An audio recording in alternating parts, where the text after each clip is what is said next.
Right, so we're going to carry on now and look at our whole picture here to fill out this picture of we've understood the innovation, we've understood the technology, and we've understood the relation to humans. Now let's now think about the regulations. So, let me just start my thing again. So, what we're going to look at now is some of the most important aspects of this as a regulation. And I think throughout this conference, we've already seen a great engagement of the FAA with people being very open.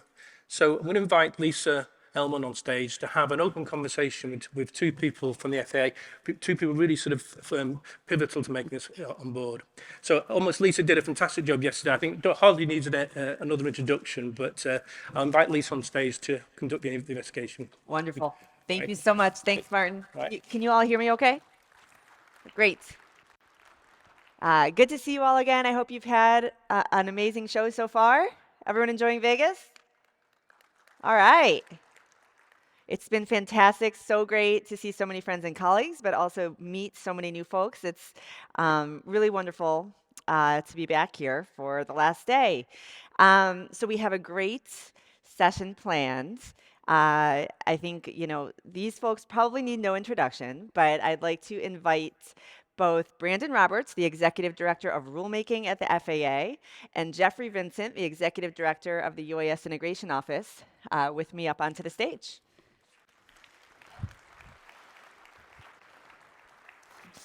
All right. So that was fascinating. Thank you so much, Martin. Thank you, Joe. That was amazing to see the work that you're doing with NOAA. It's fantastic to hear from a federal government user perspective as well.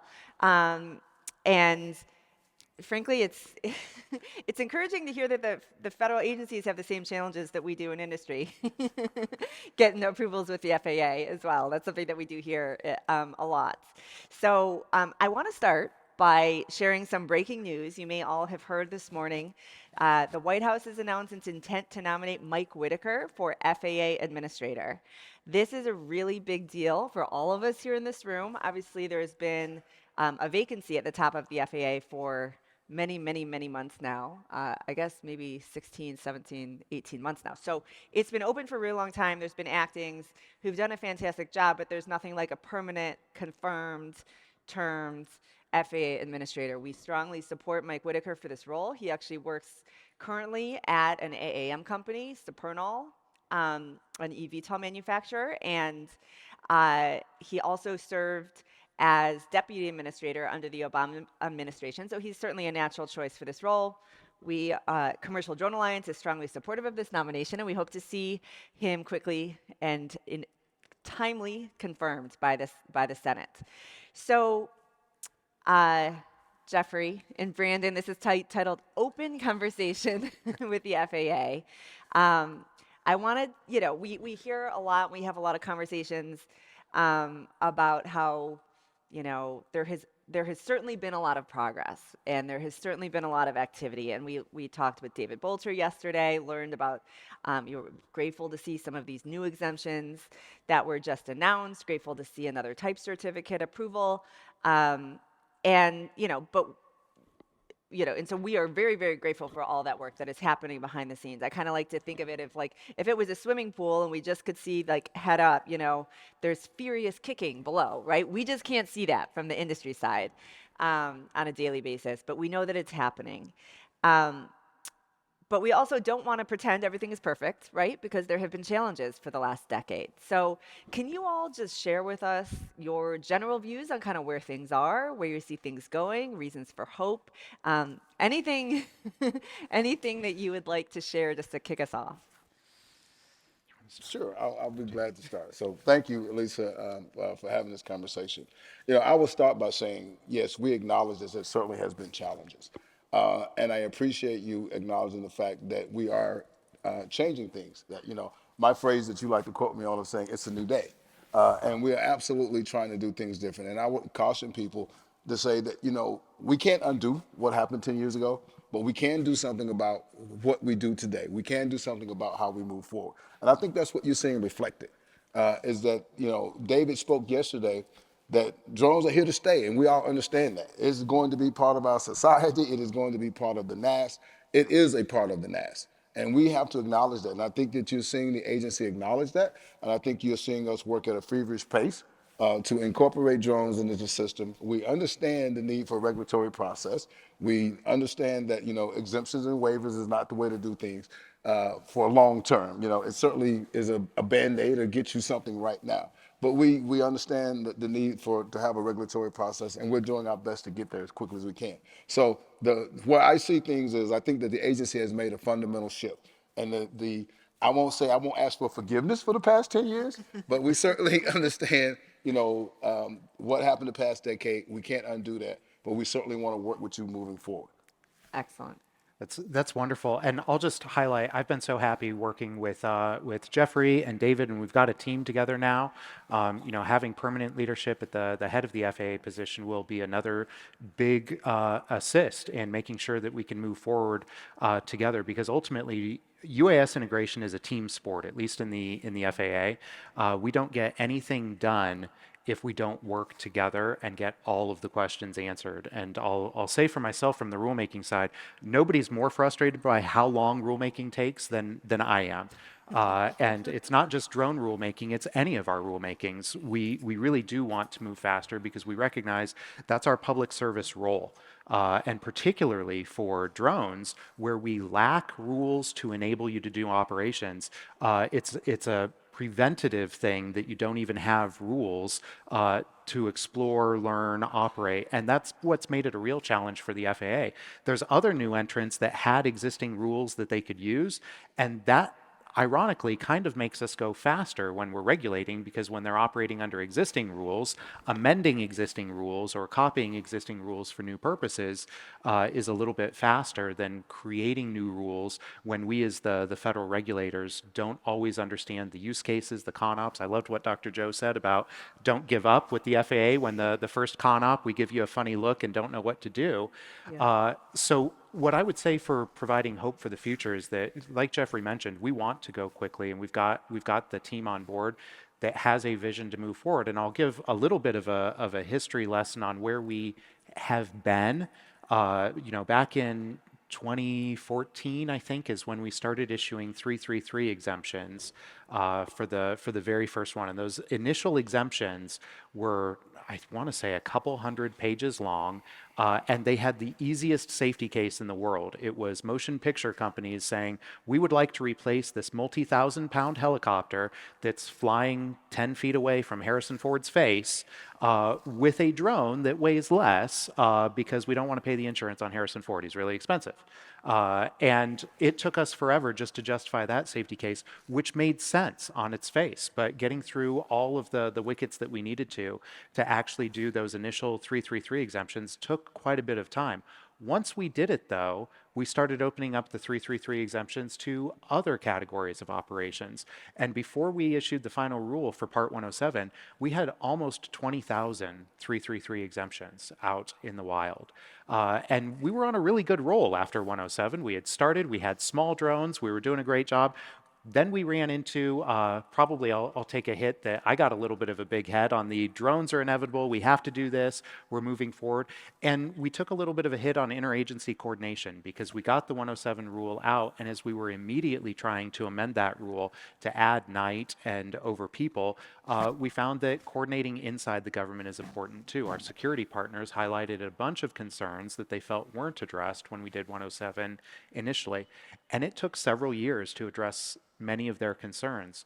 The reason for hope in that statement, though, is that what that caused us to do is take a step back and address some of the other concerns, not just moving quickly because we recognized that we needed to move quickly for the industry, but solving some of the security concerns as well as the societal concerns. And that's what Martin was referencing earlier with remote ID, is that it's, we think, a very important foundational step, not the end all be all, but the first step in public trust and trust with our security partners. So we think remote ID is going to be a great assist as we continue to move forward with drone regulations. And just for a little bit of a teaser of hope, we're working feverishly on the next set of rules, and no secret, it includes beyond visual line of sight, and it's not just limited to small unmanned aircraft system. So I think there's a lot of hope for the future moving forward.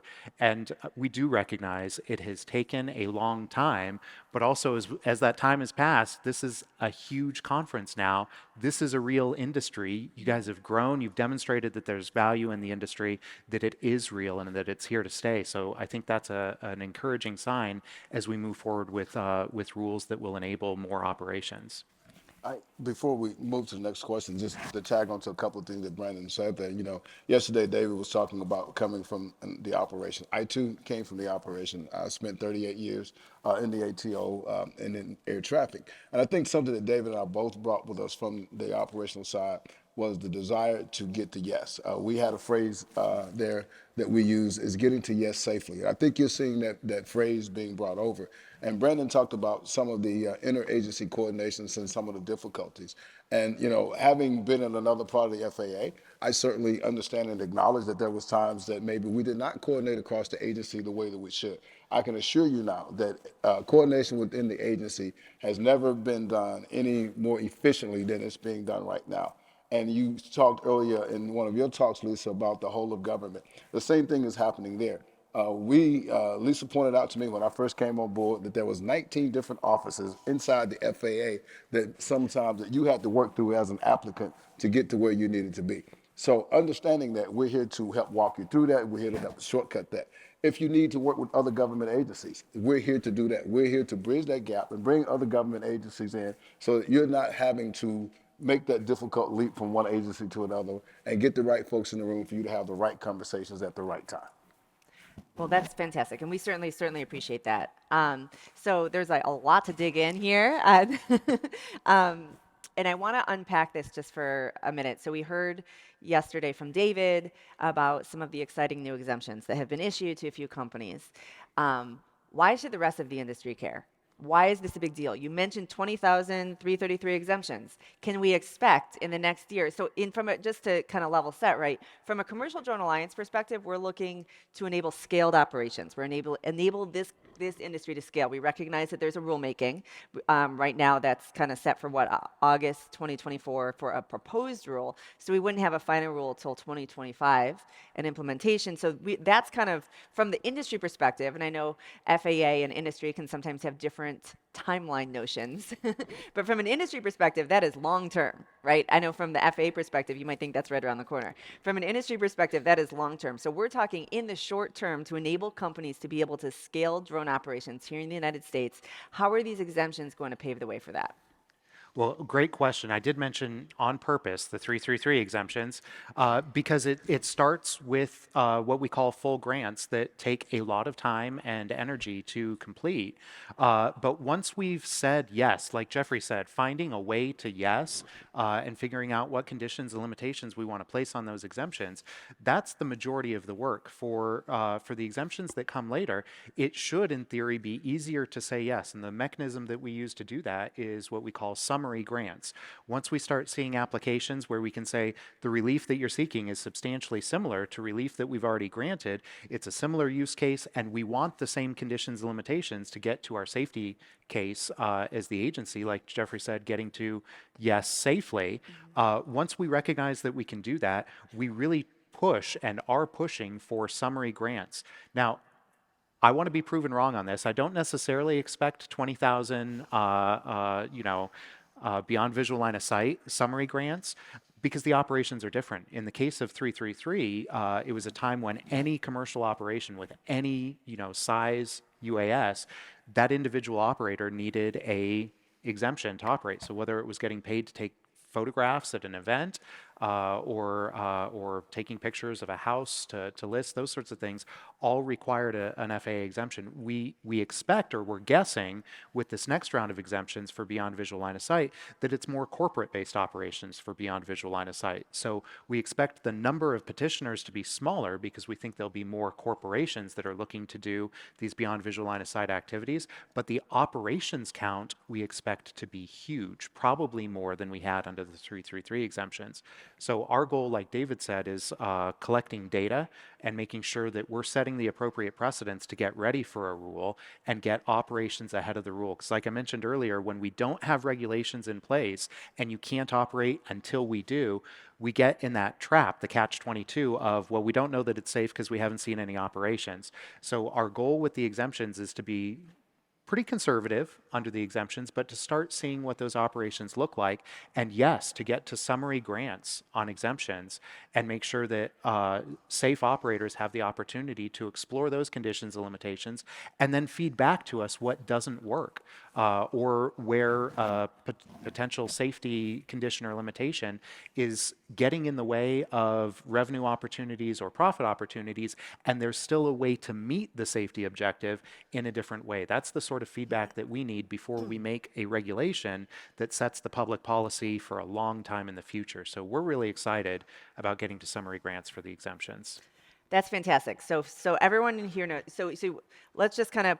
So in May, you guys issued a request for comment with a general kind of bunch of policy questions on how we can get to FAA can approve beyond visual line of sight operations. There were 4 exemptions there. 3 have so far been approved. Not sure if you can say anything about the 4th. Well, my goal would be 3 have been approved. Those have been full grants. Yep. And as we've been evaluating the use cases, I know our friends at Zipline are the 4th saying, hey, we were published. We're waiting to see what happens with us. My personal goal would be, the new precedent that I would love to set with that 4th exemption is a summary grant so that we've got conditions and limitations that we can evaluate across multiple operators and then see what's working and what's not working. And very selfishly, the goal there is so that we as the regulators can see how conditions and limitations that are applied to 2 separate companies, but the same conditions and limitations, that's what helps us get to regulations, the across the board pieces. So I'm hoping very, very soon we've got a summary grant coming out in the beyond visual line of sight space. And the reason that's exciting is this will be the first summary grant that comes out for beyond visual line of sight. And that's usually the indicator, just like it was with the 333 exemptions, that the FAA is dedicated to getting those operations out in the wild and really learning from them. So really thank all of the industry partners who have taken the long journey with us for these exemptions. We know it's been long, but we are right on the precipice of some really exciting operations, and we thank you so much. Yes, it has been a long, arduous journey. We should really thank these industry partners who have gone through this process. If you're here, please stand up. The first 4 companies with the exemptions, because we know how much work that you all did putting into this approval process. Let's give them a round of applause, okay? It's hard to be first, right? It's as you always say too, Jeffrey. It's always hard to be first when you're setting precedent.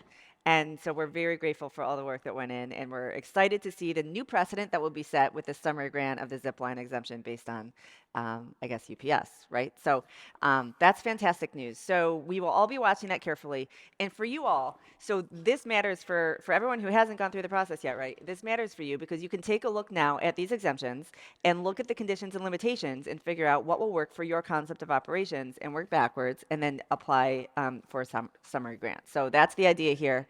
Trying to get us, and the idea behind all this, of course, is to enable companies to be able to scale in the short term. So, definitely, we appreciate what you all have, your creativity here, trying to figure out enabling us to scale in the short term, and we will work with you to ensure that this becomes, we see the 20,000. I'm looking forward to it. Well, if you guys can get to 20,000, I would be excited to see it. But yeah, it's a challenge. Let's do it. We're up for it.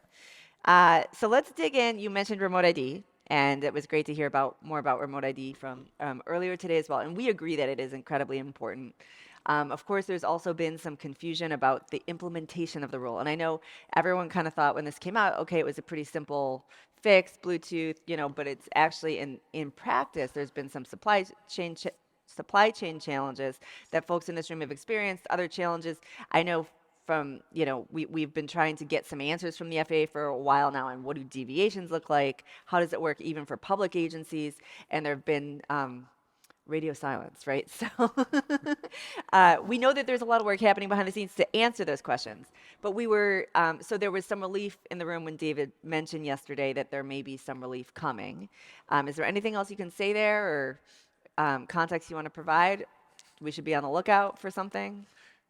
I would say be on the lookout. I will share what needle are we threading with remote ID? We absolutely recognize there have been massive supply chain issues.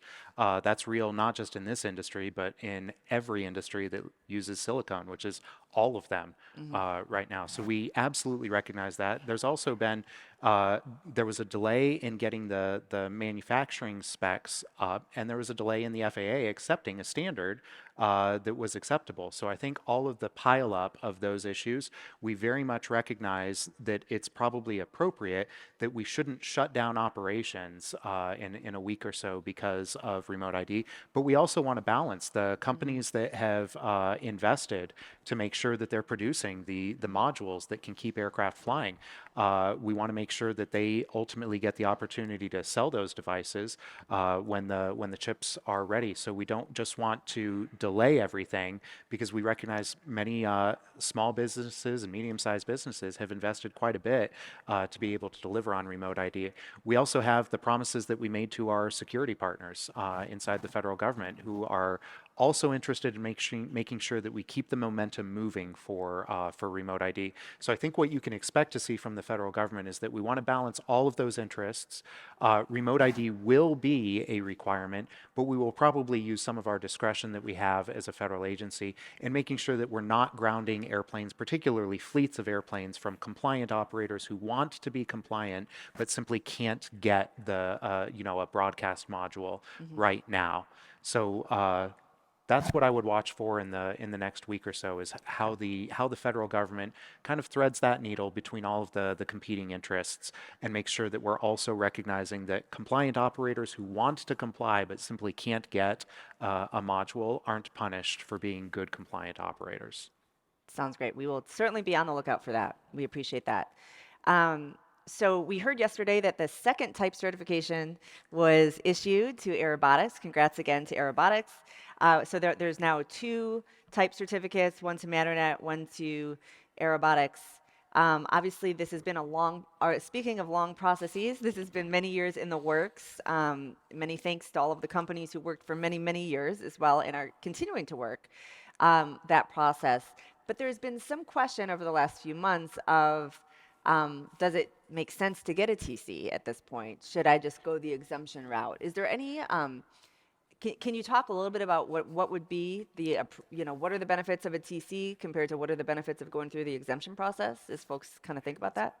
So I don't treat it as an either or. Sometimes it's a both answer for exemption and TC, and it really depends, what a company is looking to do. For a company that is a manufacturer only, a TC makes a lot of sense because it opens up the opportunity to do validation of the TC in other countries and to sell globally. It also opens up some sales opportunities, whether it's other federal agencies that are looking for aircraft that have a TC or other companies that are not looking to design their own aircraft or going through this long, arduous process with the FAA on their own and looking to purchase a ready-made solution. So I do think TCs have value. It has been a longer process. The durability and reliability approach that we were taking with the TCs was meant to be faster for smaller aircraft like drones. And obviously that didn't play out exactly the way that anyone wanted it to, as we've been working through these TCs for 3-4 years, in some cases 5 years. So it has been a longer process. We do think TCs hold value over time.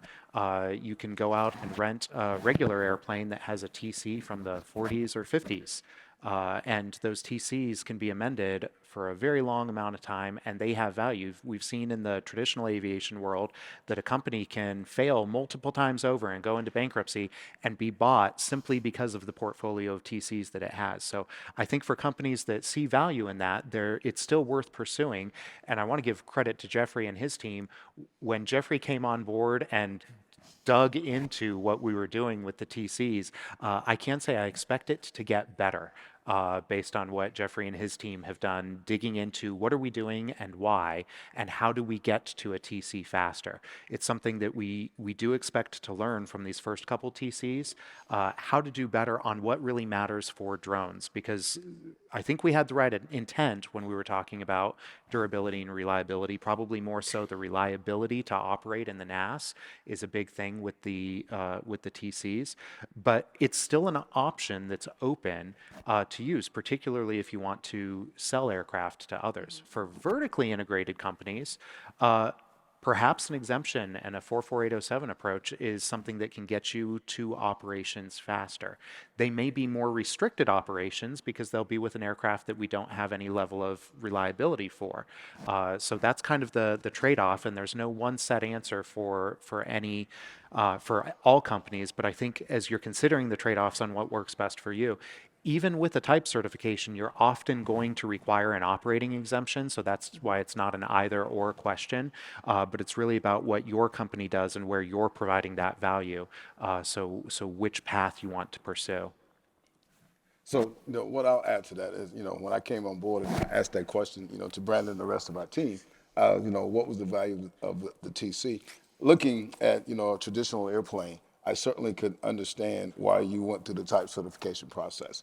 But I use this phrase with Brandon. I said, it's a 55-pound airplane. It's not a 55-pound 787. Why am I going through the same process? So I think really the real key to that is that the value of the TC is certainly realistic. We don't want to devalue that. But I think the real key is, can we develop a TC process that is specific to that 55-pound and 110-pound drone, and understand and realize that you're not type certifying a 787. So it's different. And we need to get something that's going to be specific for that smaller aircraft and that can be done at a much more rapid pace.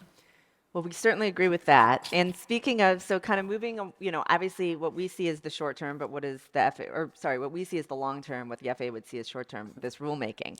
Part 108, as we kind of call it. I know that you can't speak to what's in the rulemaking, but can you tell us, obviously, in order for industry to be able to scale, these exemptions are great, waivers are great, approvals are great, but really we're looking for rulemaking. And can you share, is there anything you can share with folks in this room about work that's happening, about timelines, process, that kind of thing? I'll start, and then I know Jeffrey's got a bit to say about it too, because again, one of the exciting things with Jeffrey on board is that for the first time ever, we actually have the AUS office leading the policy for rulemaking. That probably sounds very DC-based, policy wonkish, but it's really important. For all of our other drone rules, we haven't had the actual UAS integration office leading the policy. So that's something that's different right up front with this rule, is that I'm pretty excited about 108 in the sense that it's very visionary from a drone perspective. That has made it very difficult because it means solving a lot of the integration problems. What we're planning on, we're working for a publication in August of 2024 of the Notice of Proposed Rulemaking, and then we'll have a comment period after our proposal. We expect to get lots of comments. Like David said in his keynote yesterday, you can always expect that the FAA's proposal is going to be about the most conservative thing that we could think of, so that we can coordinate it through the process and get, buy-off from our interagency partners. We do expect it'll have to go through, the department and White House coordination before we can publish, so other federal agencies will get to weigh in. And then when we get the comment period, we'll hear from all of you on what you'd like to see and where you think we can push some of the barriers a little bit more and still maintain safety. And then ultimately, Lisa, that will get us to that hopefully 2025 timeframe for a final rule. What's in it? That's where I get really excited. It's beyond visual line of sight, and it's how to do beyond visual line of sight routinely, and how to do it for those use cases. When we say we're using the exemptions to inform the rulemaking, you saw with the exemptions that we're looking at specific use cases, the linear infrastructure, package delivery, those use cases where we clearly see a market demand for drones. How do we build that into the rule? Other big pieces that are a challenge for a federal agency: third-party services. how do we actually set up a system as the regulator to make sure that those services are providing what we need for safety and that we can oversee and do our regulatory duties, but not get in the way. So it's a big, exciting rule. I know, Jeffrey, you may want to highlight a little bit more on that. Well, I think, we talk about, what will ultimately 108 look like in BV loss. Two things that I've always said go hand in hand is getting to true BV loss is you talk about the third party services and UTM. That's going to be a huge piece of that. I think to get to true BV loss and true commercialization, the one thing that when you talk about safety is making sure that drones don't hit other drones, making sure the drones don't run into manned aircraft, and that's going to be exciting to see as we work through that process. And I think that'll probably all be part of that. How are we going to, certify those third-party services? Or are we going to certify those third-party services? What is tactical deconfliction going to look like? There's so much that we're going to learn from this. And I talk to Brandon about this all the time. Brandon being a pilot and me being an air traffic controller, we have some pretty interesting conversations around this. What does actual true separation going to look like? What is separation going to look like between a fixed wing drone and a multi-rotor drone? Just how close can they be? I think all of those things are being considered as we talk about, 108. Yep. Is that, going to be part of it? So it's an extremely exciting time, the way I see it. But I think there's a lot that's going into it, and you're right, probably from industry's point of view, we're certainly not moving fast enough. But as we talk about these challenges and talking about being through this or having some solution to these challenges by 2025, it seems like tomorrow for Brandon and I. Right. So I want to get to, you mentioned UTM, and I know that you made an announcement recently about kind of collective program that's happening in Dallas. Can you say a few words about that? I know you made the announcement at FAA Symposium, but I know there's been a lot of interest in the December. Well, there's a couple things. Yeah. I think that really we're calling it an operational evaluation, and it's to serve just as what I was talking about, getting that data, getting that information, how that's going to inform future rulemaking. I think a big thing that probably is concern to a lot of people out there, and I certainly heard this at the symposium, is that is the FAA only going to concentrate on Dallas?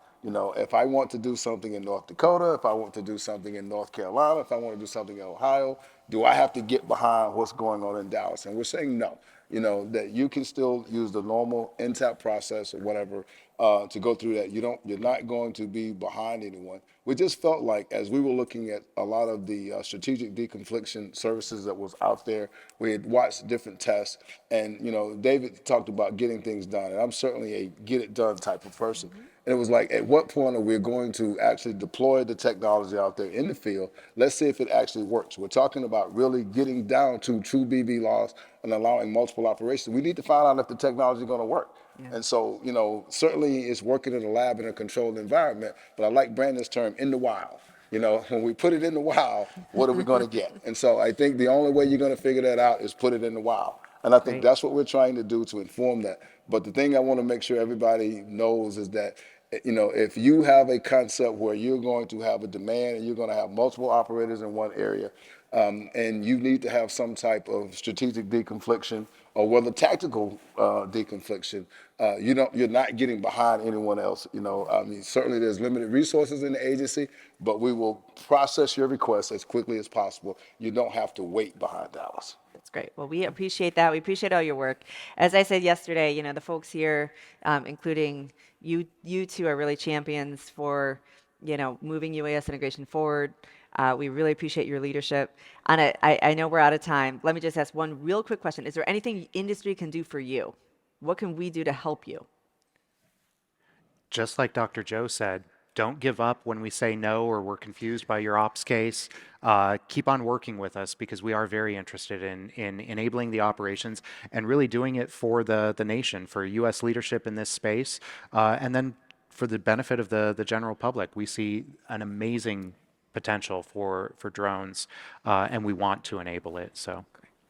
So my final word is I will say, and I said this, I was speaking with some of your membership yesterday, is when you walk through the door, know what you want and stick to your guns. Like Brandon said, don't give up, stick to your guns.